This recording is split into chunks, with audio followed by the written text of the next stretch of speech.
மல்லி அப்கமிங் எபிசோடில் என்ன நடக்க போகுது அப்படின்னா, இங்கே மல்லி மேலே எந்த தப்புமே இல்லை அப்படிங்கிறத நம்ம விஜய் புரிஞ்சுக்கிட்டாரு. இருந்தாலும் விஜய்க்கு மல்லிகிட்ட போய் மன்னிப்பு கேட்கணும்னு தோணுது. ஆனால் அது எப்படி கேட்குறது? நாம் மல்லியை எங்கேயுமே சரியாக புரிஞ்சுக்கல. மல்லிக்கு நாம் எந்த இடத்துலையுமே சப்போர்ட் பண்ணி பேசலை. மல்லியை ஆரம்பத்துலேருந்து இப்போ வரைக்கும் பார்த்துட்ருக்கோம். மல்லி பண்ணாத எத்தனையோ தப்புக்கு அவள் தான் அதை திட்டு வாங்கிட்டு இருக்கா. நாமளும் அதை தெரிஞ்சும் கூட அவளுக்கு சப்போர்ட் பண்ணாமல் விட்டுட்டோம். நாம் பண்ண தப்பு தான் நமக்கு ரொம்ப குற்ற உணர்ச்சியாக இருக்குது. நேத்தி அங்கே அவ்வளோ பிரச்சனை நடக்கும்போது நாம் ஒரு வார்த்தையாச்சும் மல்லி மேலே எனக்கு நம்பிக்கை இருக்குன்னு வெளிப்படையாக பேசியிருக்கணும். ஆனால் உள்ளுக்குள்ளே அன்பு பாசம் இருந்தும் அதை வெளிக்காட்டிக்காமல் இருக்கிறனால மல்லி ரொம்ப ஃபீல் பண்ணுறா. பாவம் மல்லி ரொம்ப கஷ்டப்படுறா. நமக்காக தானே மல்லி இந்த வீட்டில் வந்து இவ்வளோ கஷ்டப்படுறா, அதுவும் நம்ம குழந்த வெண்பாவுக்காக.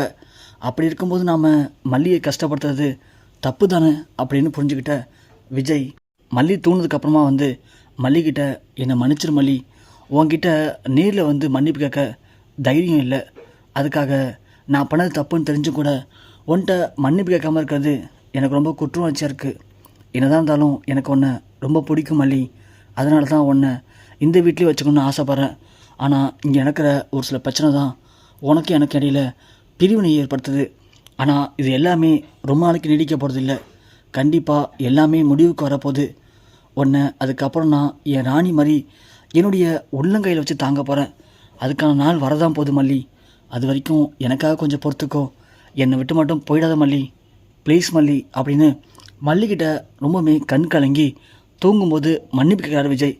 அதை நம்ம அன்னபூர்ணியமாக பார்த்துறாங்க. அடப்பாவமே, இந்த புள்ள மேலே இந்த தம்பி எம்பூட்டு பாசம் வச்சுருக்காரு. ஆனால் இதை அந்த புள்ளிகிட்ட சொன்னால் அந்த புள்ளையும் எம்பூட்டு சந்தோஷப்படும். ஆனால் அதை போய் சொல்லாமல் இப்படி உள்ளுக்குள்ளேயே வச்சுக்கிட்டு தூங்குனதுக்கப்புறம் வந்து அவள்கிட்ட பேசிகிட்டு இருக்காரு பாரு. இந்த காலத்து பிள்ளைங்களுக்கு அப்படி என்ன தான் இவ்வளோ சந்தோஷமோ, அதை அந்த புள்ளிகிட்ட சொன்னால் அந்த பிள்ளையும் சந்தோஷப்படும்ல அப்படின்னு அண்ணன் பொண்ணி அதை பார்த்துட்டு இருக்கும்போது வெண்பா வந்து, பிக் பாட்டி என்ன பண்ணுறீங்க அங்கே? எங்கள் அம்மாவும் எங்கள் டாடாவும் சந்தோஷமாக இதை பண்ணிகிட்ருப்பாங்க. இதெல்லாம் போய் எட்டி பார்க்கீங்களே பிக் பாட்டி, உங்களுக்கு கொஞ்சம் கூட கூச்சமா இல்லையா? ஐயோ இவ வேற ஒருத்தி, வாடிங்க. உங்கள் டாடாவை பார்த்தியா, மல்லி மேலே எம்பூட்டு அன்பு வச்சுருக்காருன்னு? அதான் எனக்கும் தெரியும், மல்லியம்மாவுக்கும் தெரியுமே. ஏன் உங்களுக்கு தெரியாதா பாட்டி? எனக்கு தெரிஞ்சு என்ன பண்ணுறது? அது மல்லியம்மா முடிச்சிருக்கும் போது உங்கள் டாடா போய் பேசினா மல்லியம்மாவும் சந்தோஷப்படுவாள். அவள் தூங்கும்போது போய் உங்கள் டாடா பேசிகிட்டு இருக்காரு. ஐயோ பிக் பாட்டி, அதெல்லாம் உங்களுக்கு சொன்னால் புரியாது. இதுக்கு பேர் தான் காதல், புரியுதுங்களா? அதெல்லாம் எங்கே உங்களுக்கு புரிய போகுது அப்படின்னு சொல்ல, சரி வா போய் தூங்கலாம் அப்படின்னு 2 பேர் போய் தூங்கிறாங்க.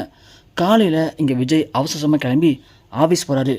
எப்போதும் போல் ஒரு முக்கியமான மீட்டிங் இருக்குது அப்படின்னு சொல்லி கிளம்பியும் போயிடுறாங்க.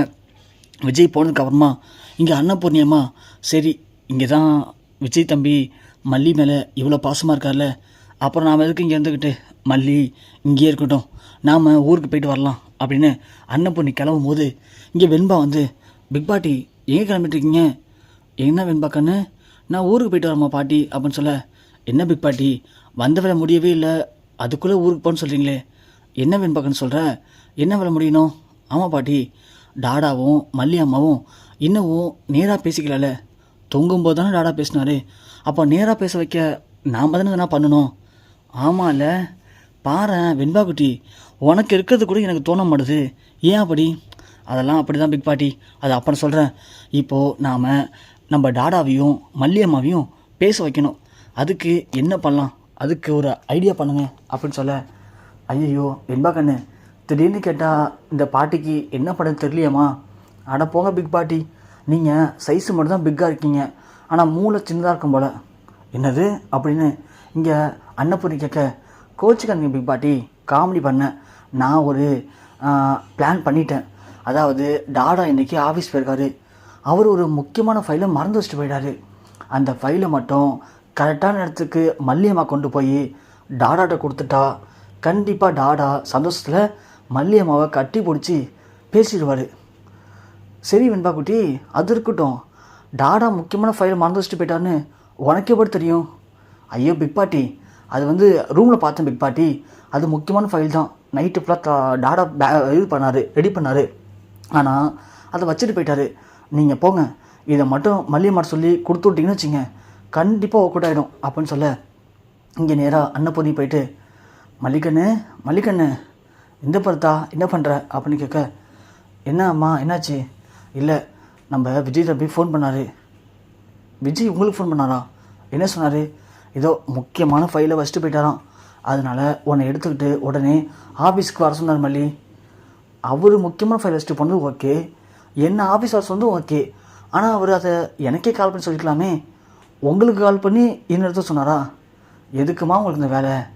அவர் அப்படிலாம் பண்ணியிருக்க மாட்டார். நீங்கள் சும்மா ஏதாவது ஒன்று சொல்லி என்னை அவர் கூட பேச வைக்கிறதுக்கு ட்ரை பண்ணாதீங்க, வேணாம், அது தேவையில்லாம் சண்டையில் தான் போய் முடியும், நீங்கள் போயிட்டு ஆகிற வழியை பாருங்கள் போங்க அப்படின்னு சொல்ல இங்கே அன்னபூர்ணியும் எவ்வளோ மூச்சப்பட்டு பார்க்குறாங்க, முடியல, என்ன பண்ணுறது இப்போது அப்படின்னு யோசிச்சுட்டு இருக்கும்போது கரெக்டாக இங்கே விஜய் மேனேஜர்கிட்ட சொல்கிறாரு, மேனேஜர் முக்கியமான ஃபைலை வீட்டில் வச்சுட்டு வந்துட்டேன், நான் போயிட்டு எடுத்து வந்துடுறேன், அது வரைக்கும் கொஞ்சம் மேனேஜ் பண்ணுங்கள், இன்னும் ஆஃப் அன் ஹவருக்குலாம் வந்துடுறேன் அப்படின்னு சொல்லிட்டு விஜய் கிளம்பி வீட்டுக்கு வராரு. இங்கே மல்லி யோசிக்கிறாங்க, ஒருவேளை உண்மையாக இருக்குமோ அப்படின்னு மல்லி போய் ரூமில் பார்க்குறாங்க. ரூமில் உண்மையிலேயே ஒரு ஃபைல் இருக்குது. அந்த ஃபைலை எடுத்துகிட்டு சரி மல்லி கிளம்புனான்னு கீழே வராங்க. கீழே வரும்போது ராஜேஸ்வரி அந்த ஃபைலை பிடிங்கிட்டு, உனக்கு எது ஃபைலு? இது நம்ம விஜய் ஃபைலாச்சு, இது எதுக்கு நீ எடுத்துகிட்டு போகிற, எங்கே போகிற அப்படின்னு கேட்க, இல்லை இது மாதிரி விஜய் இந்த ஃபைலை வச்சுட்டு போயிட்டாரு, இன்றைக்கி மீட்டிங் இருக்குதுன்னு சொன்னார், அதான் இதை அவர்கிட்ட கொடுக்கலான்னு போகிறேன் அப்படின்னு சொல்ல அவன் உன்ட்ட ஃபோன் பண்ணி சொன்னானா, இங்கே பாரு, இந்த வீட்டில் நீ ஒரு வேலைக்காரி தான், ஏதோ குழந்தைய பார்த்துக்கிறேன்னு உன்னை விட்டு வச்சுருக்கோம், புரியுதா? அதுக்காக இந்த வீட்டில் ரொம்ப அட்வான்டேஜ் எடுத்துக்காத, உன் வேலை என்ன, இந்த வீட்டில் வேலை செய்கிறது, அதை மட்டும் செய். விஜய்க்கு இது முக்கியமான ஃபைலாக இருந்தால் இந்நேரத்துக்கு அவன் எனக்கு ஃபோன் பண்ணியிருப்பான், இல்லை ரஞ்சிதாவுக்கு ஃபோன் அடிச்சிருப்பான், இல்லை அவனே இங்கே வருவான், புரியுதா? அதை விட்டுட்டு இந்த அதிகபட்சம் நான் பண்ணாத, கொடு ஃபைலை அப்படின்னு இங்கே ராஜி ஃபைலை பிடுங்கி கையில் வச்சுருக்காங்க. மல்லியும், ஐயோ இல்லைம்மா நான் சொல்கிறது கேளுங்க, இது முக்கியமான ஃபைல் தான், அவர் மறந்து வச்சுட்டு போயிட்டாரு, இதை கொடுங்க, நான் சீக்கிரம் எடுத்துகிட்டு போகணும், அவருக்கு மீட்டிங் இருக்குது அப்படின்னு மல்லி கெஞ்சிட்ருக்காங்க. ஆனால் ராஜி தரவே இல்லை.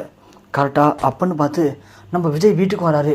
வர விஜய் நேராக உள்ளே வரவும் இங்கே மல்லி ராஜிட்ட கெஞ்சிட்டு இருக்கிறத பார்த்து, என்னாச்சு ராஜிக்கா அப்படின்னு கேட்க, இங்கே பாரா விஜய், இது முக்கியமான ஃபைலாம், இதை நீ வச்சுட்டு போயிட்டியான், அதை இவ எடுத்துகிட்டு உன்ட்ட கொடுக்க வராலாம், இவ்வளோ யார் இதெல்லாம் செய்ய சொன்னது, இவளால் நம்ம ஏற்கனவே எவ்வளோ பிரச்சனை, அப்படி இருக்கும்போது இவ எதுக்கு இந்த வேலை பார்த்துட்ருக்கா அப்படின்னு சொல்ல மல்லியை பார்க்குறாரு விஜய்.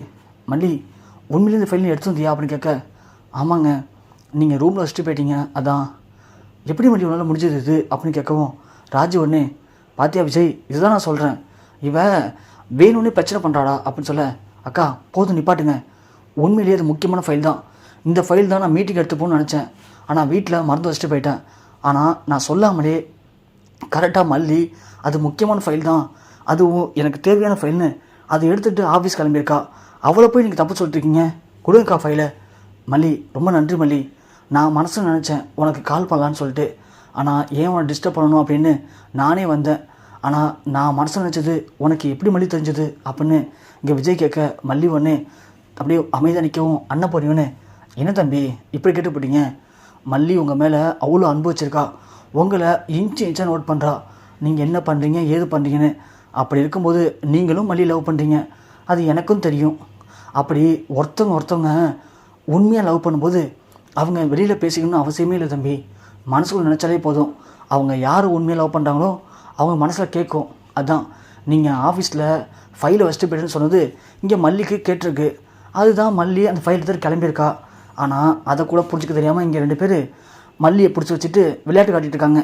சரி தம்பி அதெல்லாம் பேசிக்கலாம், நீங்கள் ஃபைல் எடுத்துகிட்டு கிளம்புங்க அப்படின்னு சொல்ல உடனே விஜய் மல்லியை பார்த்து ஒரு மாதிரி ரொமான்டிக்காக லுக் விட்டு, தேங்க்ஸ் மல்லி அப்படின்னு சொல்லிட்டு விஜய் அங்கேருந்து கிளம்புறாரு. அதை பார்த்த ராஜுக்கும் ரஞ்சிதாவுக்கும் வயிறெல்லாம் எரியுது, என்ன இது இப்படி ஆகிடுச்சு நம்ம நிலமை அப்படின்னு, இதை விடக்கூடாது, ஏதாவது ஒன்று பண்ணியாகணுமே அப்படின்னு அடுத்த திட்டத்தை போடுறாங்க ரஞ்சிதாவும் ராஜியும்.